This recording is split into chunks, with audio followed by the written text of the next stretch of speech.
Eh bien, bonjour à tous et bienvenue dans ce nouveau numéro des critiques d'Oupienne. Alors, les critiques d'Oupienne, qu'est-ce que c'est? Eh bien, comme leur nom l'indique, ce sont des critiques, et puis bah, Doup, c'est moi, hein. Donc voilà, ce sont mes petites critiques comics hebdomadaires. Alors, le but est très simple, hein, c'est de vous faire partager mes lectures, suivant mon envie, suivant ce que je lis. Alors, il n'y a pas forcément de lien, ça peut être des vieilles choses, ça peut être des choses récentes, ça peut être... Voilà, tout ce que je lis dans la semaine, ben, je vous le commande. Ça fait environ 3 comics par semaine, ce qui est déjà pas mal, hein, vu les pavés que nous sortent en ce moment tous les éditeurs. Et puis, bah, c'est surtout que moi, je fais plus de singles. Donc, forcément, j'ai plus que des TPB à lire. Et donc, bah, voilà, c'est un petit peu compliqué. Donc, ça prend plus de temps, en tout cas, et je peux difficilement en faire plus si je veux continuer à faire un rythme hebdomadaire. Donc, toutes les semaines, bah, je vous proposerai environ 3 TPB, 3 comics, 3 sorties.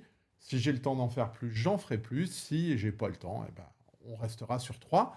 Le but du jeu, c'est de vous proposer quelque chose de régulier et d'hebdomadaire. Alors les notes, elles se font en brocoli. J'ai eu pas mal de remarques sur les notes. On comprend pas trop. En fait, c'est pas vraiment des notes qui sont proportionnelles. On va dire que environ 2 brocolis et demi, c'est le comics moyen dont on se rappellera plus. C'est pas extraordinaire, mais il y a des choses. 3 brocolis, bah, c'est un comics qui est sympa, voilà, qu'on peut commencer à conseiller, qui est une bonne lecture.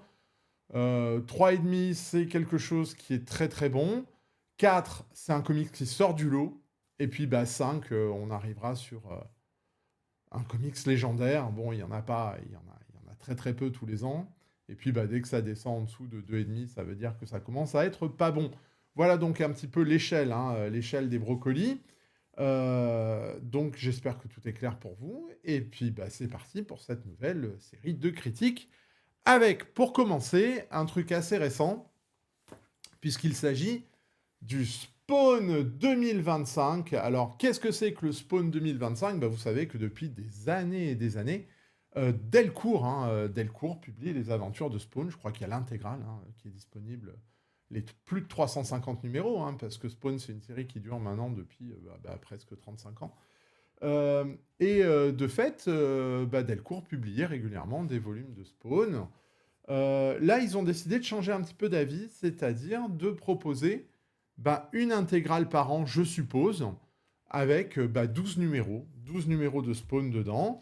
Ils ont appelé ça Spawn 2025, puisque ça date de 2025, en tout cas l'édition française. Alors, pourquoi ils ont tenté ça? Parce que je pense que c'est aussi un nouveau départ. Enfin, c'est ce que Thierry Mornay euh, donc, euh, nous a dit, hein, que c'était un bon point d'entrée pour les lecteurs. Est-ce que c'est un bon point d'entrée pour les lecteurs? Alors, oui et non, j'aurais tendance à dire. Alors, mon histoire avec Spawn, hein. Spawn, c'est un de mes premiers doudous, hein. Moi, j'ai commencé quasiment la VO avec Spawn dans les années 90. J'ai quasiment tous les singles jusqu'à environ 120, 150 peut-être. Un petit peu avant, je sais plus. Je me suis arrêté parce que c'était toujours assez redondant. Et depuis, j'ai complètement coupé. C'est-à-dire que j'ai jamais revu de Spawn. Je m'en suis très très peu occupé. Ça m'intéressait plus, hein. C'était, voilà, hein. J'ai grandi, je vais dire, en étant un petit peu méchant. Sauf que Todd McFarlane, lui, il a continué à proposer les aventures de son héros avec d'autres dessinateurs, en s'aidant de scénaristes aussi. Et, euh, et donc, voilà, là, on a donc vraisemblablement un nouveau départ. Alors, c'est pas du tout un reboot, c'est pas du tout, on reste vraiment dans la continuité pardon, de Spawn. Mais c'est un bon point d'entrée parce qu'il y a eu une espèce de guerre en enfer. Quelqu'un a pris la place donc de Malebolgia, enfin s'il existait encore, en enfer, et il a renvoyé tous les anges et tous les démons sur Terre, mais sans pouvoir. Et donc c'est là qu'on se rend compte de ce qui se passe. Donc on attaque ici, c'est-à-dire Spawn débarque sur Terre sans aucun pouvoir. Et il va être confronté à un gang de vampires, puisque toutes les créatures du ciel et de l'enfer n'ont plus de pouvoir. Donc il y a des nouveaux on va dire, méchants qui prennent le relais. Et là, ce sont des vampires qui sont menés par l'infâme Blood, il s'appelle. Et donc c'est Spawn qui va combattre des vampires. Il va avoir quelques alliés, enfin notamment une alliée en particulier, qui est un personnage qui a encore des pouvoirs. Voilà, qui a encore des pouvoirs. Elle s'appelle Lyra. C'est alors tout le monde comprend pas trop pourquoi elle a encore des pouvoirs. J'essaye de vous trouver une. J'essaye de vous. Voilà. Donc c'est son allié à Spawn. Elle s'appelle Lyra.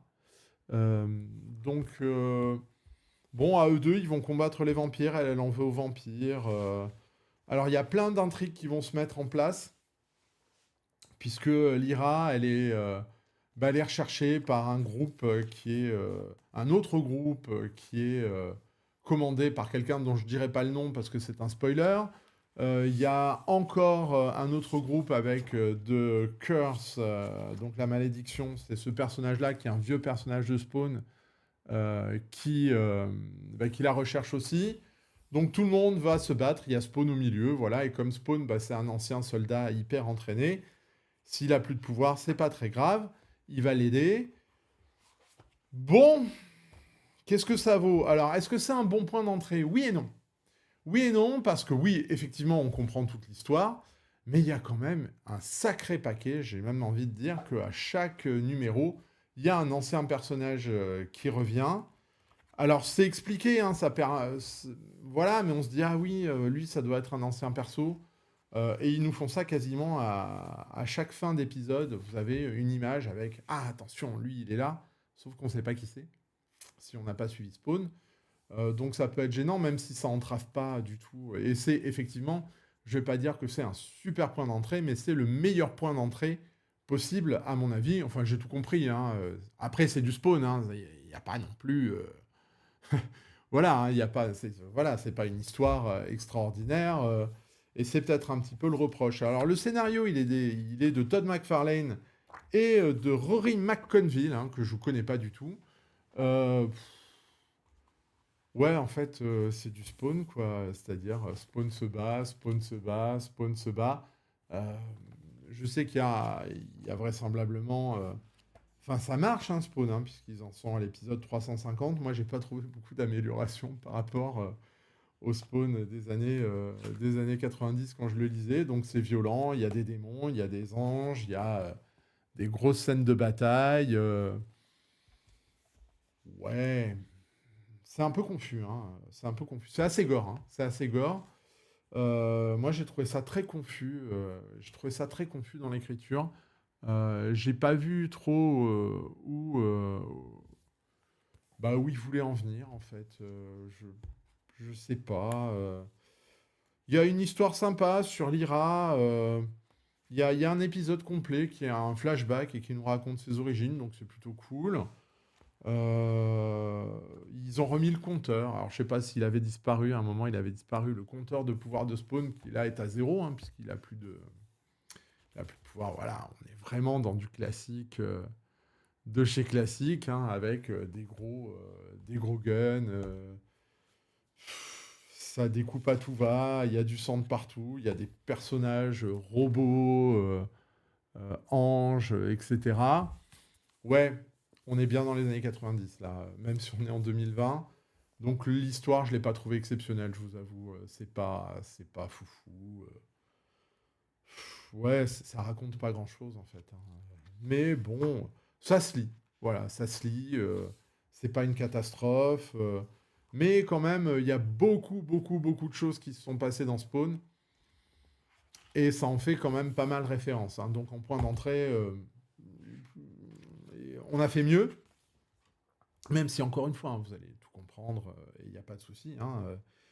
Alors, les dessins, ils sont de Brett Booth pour tous les épisodes. C'est-à-dire que c'est le même dessinateur sur les 12 épisodes de la série, ce qui devient de plus en plus rare. Alors, chez Spawn, je ne sais pas. Et bah, Brett Booth, ma foi, c'est pas mal. Alors, son trait est devenu beaucoup plus... Enfin, Brett Booth, je pouvais le reconnaître vraiment à n'importe quelle page. Là, son trait, il a quand même vachement changé. Il s'est un petit peu adapté, même si on reconnaît encore une fois là sur le visage du personnage un petit peu les caractéristiques euh, du dessin de Brett Booth. C'est pas mal, franchement c'est pas mal. Brett Booth, bon c'est très 90, hein. Là, Voilà, hein, je pense qu'on est clairement dans des choses qui sont très 90. C'est parfois un petit peu fouillis. Enfin, il y a du sang, il y a des batailles de partout. Voilà. C'est très, très complexe. L'ancrage, c'est... bon, ça doit être Danny Miki, je suppose, non?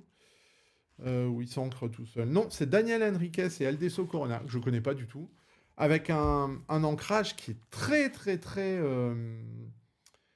il y a beaucoup de choses à l'ancrage, vous voyez.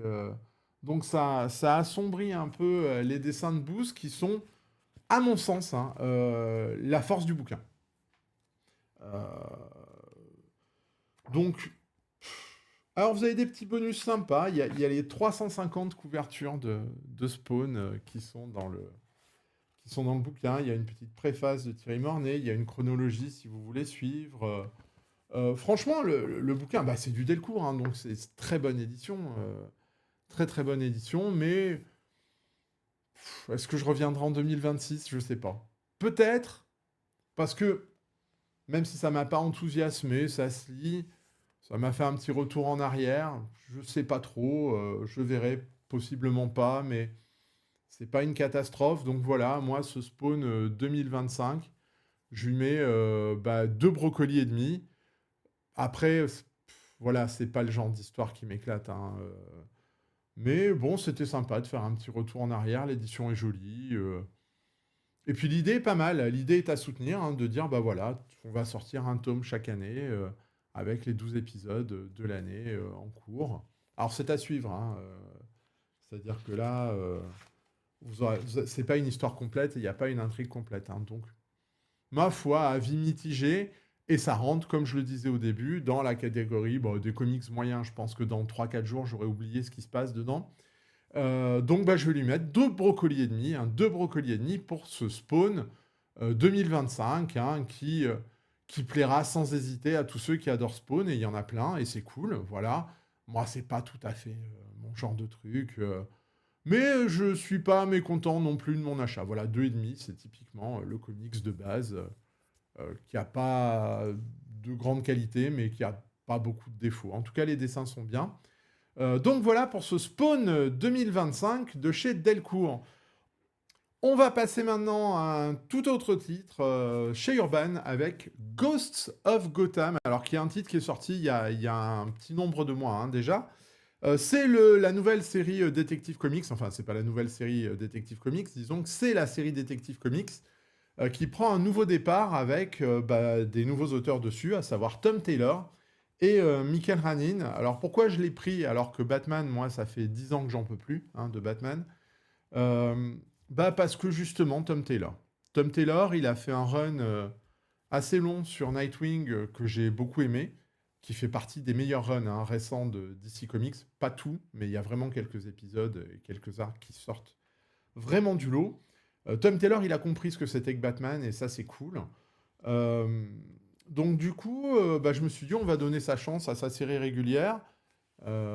Donc, bah voilà, alors, qu'est-ce que ça vaut? Je sais qu'il y a le tome 2 qui sort, ou qui est sorti très récemment, donc je vous ferai aussi un commentaire de la suite. Et bah c'est pas mal, hein.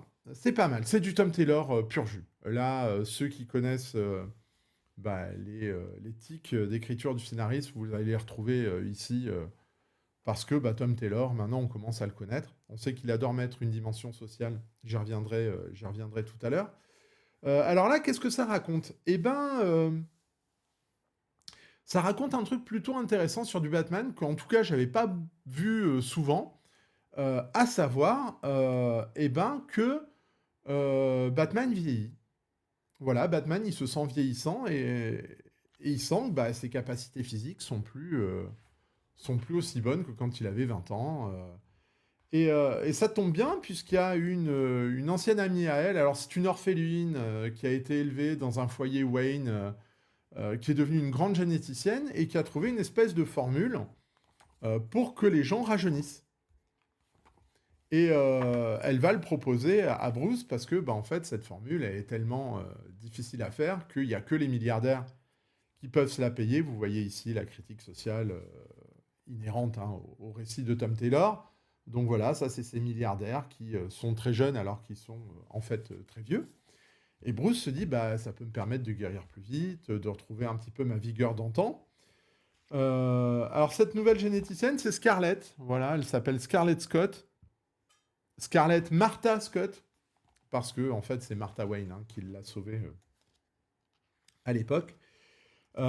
Et donc, bah, Bruce se pose pendant 2-3 épisodes la question de bah, je deviens vieux, qu'est-ce que je peux faire pour guérir? Donc, il y a toute cette notion de est-ce que je dois prendre des produits pour devenir meilleur c'est quelque chose que j'avais pas vu aborder sur Batman. C'est-à-dire que Batman, s'est toujours construit des costumes, des choses pour être plus fort, pour être plus résistant. Euh, Là, il faut qu'il agisse sur son corps, c'est-à-dire sur sa biochimie, en prenant un produit un petit peu inconnu. Donc ça lui pose question, est-ce qu'il doit le faire? En plus, il sait qu'il n'y a que lui qui peut le faire, puisqu'il y a quasiment que lui qui a l'argent pour se payer cette petite potion. Eh ben, ça, il va en parler autour de lui, et il va en parler à Superman, avec eh ben, encore une fois, un très très bon dialogue entre Batman et Superman, où Superman, c'est vraiment la sagesse infinie, voilà, et où il va lui dire bah, ses 4 vérités à Batman, lui dire... voilà, et le dialogue est vraiment très bien, parce que vous allez voir que c'est assez surprenant, il y a un petit twist, et ce que Superman dit, bah, c'est toujours la vérité, puisque Superman, c'est le meilleur des super-héros chez DC, c'est le plus raisonnable, tout ça. Donc il y a toute cette question-là de l'âge et du vieillissement. En plus de ça, Tom Taylor, il nous parsème ça avec des scènes du passé, et il nous fait une forte révélation sur le passé de Bruce Wayne. Voilà, avec notamment le meurtrier qui a tué les parents de Bruce. Alors c'est pas aussi fort que la cour des hiboux, mais ça y ressemble quand même un petit peu beaucoup, puisque bah, on va retrouver donc le tueur des parents de Bruce, qui est Joe Chill, que tout le monde connaît, qui est connu. Là, je vous spoil rien. Mais il a une importance dans le récit. Ce qui fonctionne, parce que du coup, vu que Batman se sent vieillir, c'est normal qu'on ait des retours dans le passé. Là, on a une petite révélation, un petit plus, sur le passé de Bruce Wayne, enfin, ou des parents Wayne en tout cas, donc c'est plutôt pas mal. Et puis dans le présent, vous avez un tueur en série qui s'attaque à des tout jeunes criminels, qui les tue et qui leur vole leur sang. Et donc, bah, Batman va se mettre sur les traces de ce tueur en série, et vous allez voir que tout va être lié. Enfin, c'est un petit peu le reproche que je vais faire à la série, qui est très bonne. Voilà, c'est un bon moment. Moi, j'ai passé un très très bon moment de lecture. C'est un poil cousu de fil blanc, c'est-à-dire qu'on sent tout de suite venir, le twist. Enfin, non, c'est même pas un twist parce que bon, voilà, on sait, au bout d'un épisode, on a compris ce qui allait se passer. C'est un petit peu dommage, parce que ça remet le récit qui était très bon, avec des thèmes pas très abordés, comme cette histoire de Bruce qui se sent vieux. Bah, ça le tire un peu vers le bas, cette histoire de tueur en série, euh, qu'on voit venir à des kilomètres. C'est un petit peu le seul problème du bouquin. Par contre, ouais, il y a aussi tout un truc sur l'acceptation du père, voilà, ou des parents en tout cas. Euh, c'est pas mal, ça fait sens, voilà, c'est très bien écrit, les thèmes sont cohérents, l'histoire est cohérente avec le thème que ça veut aborder. Donc ma foi, ouais, c'est pas mal, franchement c'est pas mal. Après, c'est vraiment dommage qu'on soit resté dans un truc très basique. Et parce que ça aurait pu être nettement mieux. Mais ça montre en tout cas que Tom Taylor, il a compris Batman, il a compris ce que c'était. C'est pas révolutionnaire, mais c'est bien fait. C'est pas révolutionnaire, mais c'est bien fait. Batman ne tue pas, voilà, c'est son principe de base, donc c'est ce qu'il va reprendre. Il va être confronté à un méchant qui va être, voilà, c'est une méchante, voilà, que vous voyez ici, qui va être un petit peu un esprit de vengeance des criminels. Donc tout ça, ça a un lien, tout ça, ça a un lien. Donc, c'est une bonne histoire. C'est une bonne histoire. Je vous dis, le seul reproche, c'est que l'intrigue, sur le présent en tout cas, elle est hyper classique. On la voit venir à... Ouais, on la voit venir au bout du premier épisode, hein, vraiment. Et puis, donc, vous savez que Tom Taylor, il adore mettre un discours social en fond, et généralement, c'est toujours très bien fait. Là, je l'ai trouvé un peu lourdingue. Je l'ai trouvé un petit peu lourdingue, son discours social, parce que c'était du genre, oui, mais... alors, au détour d'une phrase, oui, mais c'est criminel que la société, gna gna gna gna gna. Euh, Encore une fois, j'ai pas de problème avec ce discours-là, bien au contraire. Mais là, je trouve que ça arrive des fois dans des placards de texte ou dans des réflexions qui tombent un petit peu de nulle part. Et c'est un peu dommage, parce que ça dessert un propos qui est tout à fait... bah, voilà, un propos qui est tout à fait écoutable et qui est souvent vrai.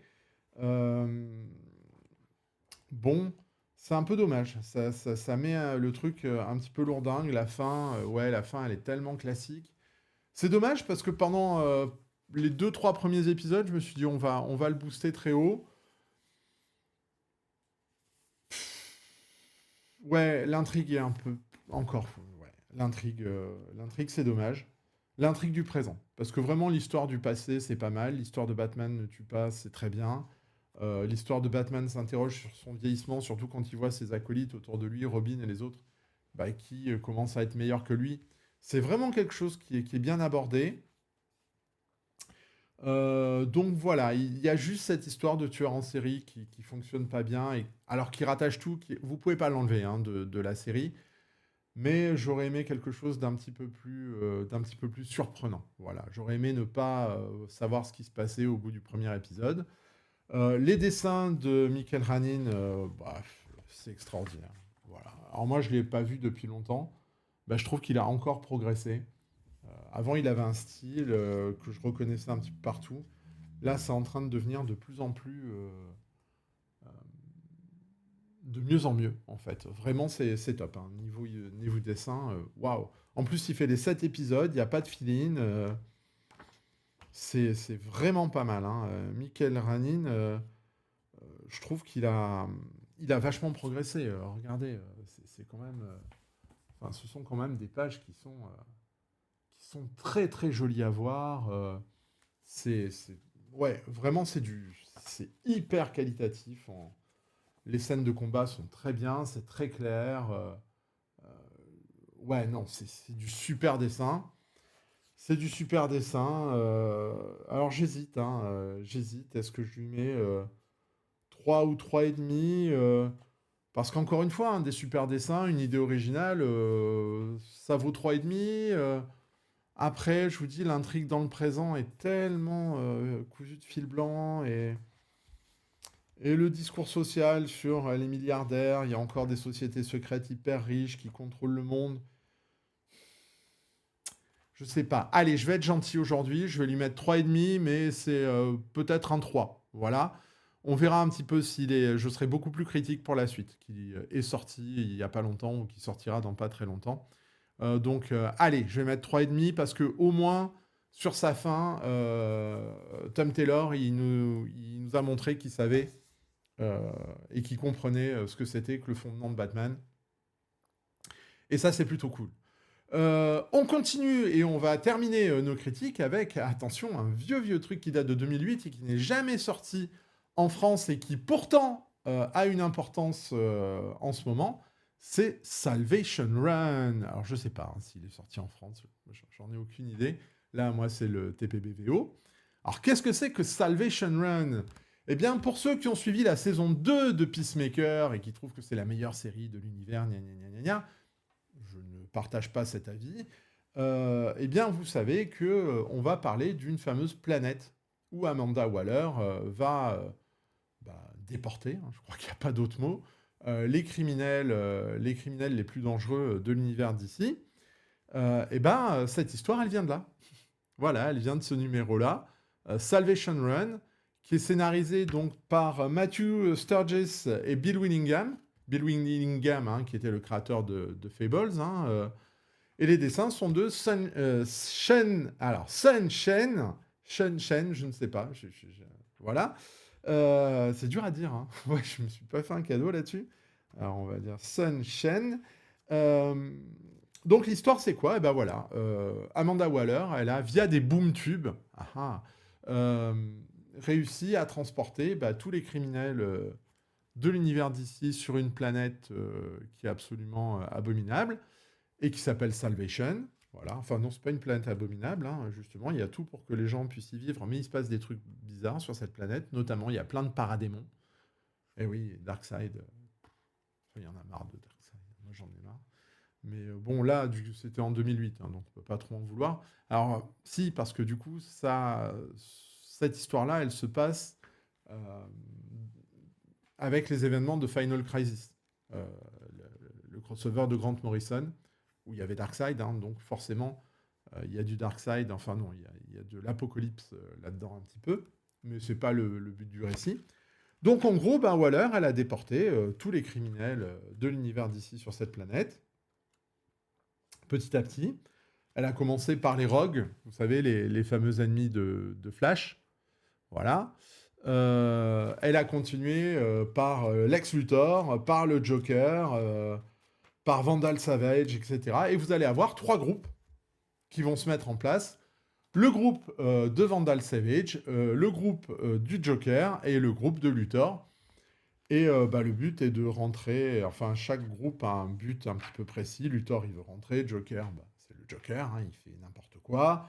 Vandal Savage, lui, il essaye de se faire un harem, hein, carrément, avec toutes les vilaines les plus sexy de l'univers d'ici, en 2008, hein, voilà. Et donc, bah, forcément, ça va être une guerre entre bah, Luthor et le Joker. Voilà, pour savoir qui va avoir la domination de Salvation et comment ils vont pouvoir rentrer chez eux. Alors, les Rogues vont choisir leur camp. C'est plutôt pas mal. C'est plutôt pas mal. Il y a des trucs intéressants. Alors oui, ils sont surveillés, mais je vous dirai pas par qui et je vous dirai pas comment. Il y a une histoire de métamorphe hein, dans le coup. Vous voyez, vous avez des paradémons aussi qui débarquent, les paradémons donc de Darkseid. Le twist pour revenir sur Terre, il est assez énorme. C'est ce que j'ai bien aimé dans ce bouquin, la fin. Euh, Bouquin qui est bizarre, hein, parce que c'est quand même Bill Willingham qui scénarise les deux premiers épisodes et puis il s'en va. Il est remplacé par Matthew Sturges, qui est un scénariste classique hein, à l'époque, qui était plutôt pas mal. Je sais pas pourquoi il est parti. Est-ce qu'il n'était pas d'accord avec la direction que DC voulait donner? Est-ce qu'il a fait autre chose? Je ne sais pas. Et puis vous avez vraiment tous les vilains de l'univers d'ici. Hein. Donc là, vous avez Bane, vous avez ouais, vous avez des ennemis des Teen Titans. Il y a Catwoman qui est là aussi. Donc c'est plutôt sympathique, ça se lit plutôt bien. C'est une bonne histoire, moi j'ai plutôt bien aimé. Luthor est bien caractérisé, le Joker est bien caractérisé, les antagonismes entre les deux personnages sont plutôt bien. Il y a Kemo aussi, j'adore Kemo. Voilà, un vilain avec qui on pourrait faire tellement de choses. Euh, Ouais, c'est sympa. Alors, ça n'a aucun lien avec la série Peacemaker, hein, je vous le dis tout de suite. Mais c'est plutôt correct. Alors, les dessins, c'est Sunshine qui a son style vraiment de l'époque. Est-ce que c'est grandiose? Pas tellement ça. C'est vraiment très classique. C'est pas son meilleur taf en plus. Hein. C'est pas son meilleur taf, même s'il y a des scènes qui sont correctes. Voilà, c'est du dessin de comics correct. Il est remplacé à un moment par Joe Bennett qui signe juste un épisode. Bah, Joe Bennett, il est meilleur, c'est terrible. Euh, voilà, Sunshine, c'était bien. Ouais, vous me direz, là on est en 2008, hein, donc ça marche pour l'époque, mais c'est quand même très très classique et très très convenu en termes de dessin. L'histoire est plutôt cool, même si vraiment il y a trop de personnages pour faire autre chose qu'une série, je crois, en 8 parties ou en 7, je ne sais plus si c'est 7 ou 8, en 7 parties. Bon, c'est rigolo. En tout cas, je voulais vous le ressortir parce que voilà, hein, la plupart des gens qui sont fans de Peacemaker, etc., ça vient de là. Ça vient de là, ça vient de ce comics. Donc, Je ne sais pas s'il a été édité en France, s'il sera édité en France. Je ne crois pas. Bah, Salvation Run, si vous tombez dessus. C'est une histoire sympa. Moi, je vais lui mettre 3 brocolis. Je vais lui mettre 3 brocolis parce que bah, les dessins auraient pu être meilleurs. Et puis, il y a cette espèce de changement de scénariste entre Willingham et Sturges qui fait qu'on se dit que l'histoire a peut-être pas été prévue comme ça. Mais en tout cas, la fin est vachement intéressante. Enfin, là, il y a un vrai twist de fin que j'ai vraiment bien aimé et qui montre que, bah, parce que, sincèrement, hein, moi, je suis un vilain sur une planète, entre Luthor et le Joker, mon choix, il est vite fait, hein. C'est-à-dire qu'au moins, Luthor, il fait pas n'importe quoi, mais on se rend compte que Luthor, là-dessus, il peut être aussi fou que le Joker. J'ai bien aimé cette fin. Donc bah oui, c'est un comics à 3 brocolis qui est plutôt sympa. Si vous avez l'occasion de tomber dessus, je pense que ça doit se retrouver à pas très très cher. Vous pouvez y aller. Voilà, bah écoutez, c'est la fin des critiques de cette semaine. J'espère que ça vous a plu. N'hésitez pas à commenter, à partager, à en parler autour de vous pour que ben, ce petit format hebdomadaire puisse continuer autant que possible.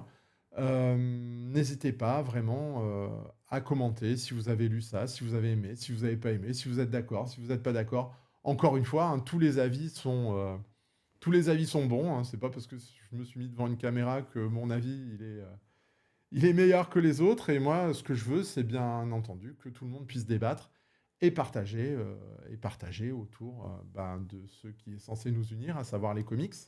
En tout cas, moi, c'est une partie de ma vie, hein, donc voilà, moi j'aime bien en discuter avec des gens, même si je ne les connais pas, dans la mesure où ça reste courtois, poli et ouvert. Il n'y a aucun problème, hein, on accepte tous les avis. Donc, ben, je vous donne rendez-vous à la semaine prochaine. Je vous remercie encore. Et puis, ben, n'hésitez pas à partager votre passion des comics autour de vous. À très bientôt. Sorti